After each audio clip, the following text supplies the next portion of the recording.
Draw full lipstick illustration using the pencil tool. Grab the pencil tool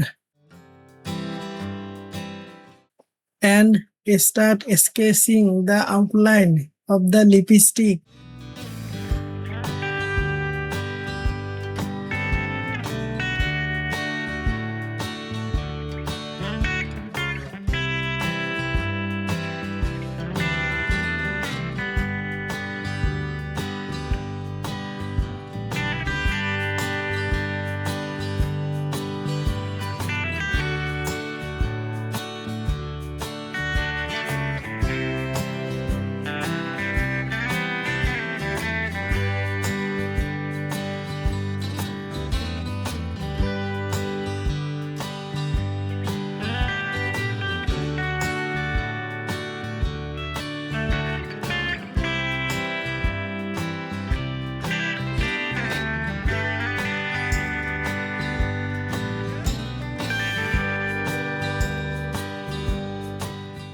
Now that our cute lipstick shape is ready,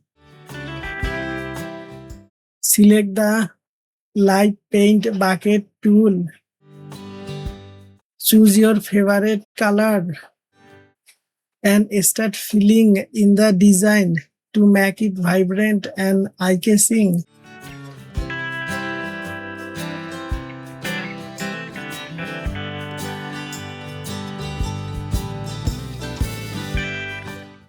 Thanks for watching, and don't forget to like, share and subscribe for more Illustrator tutorial.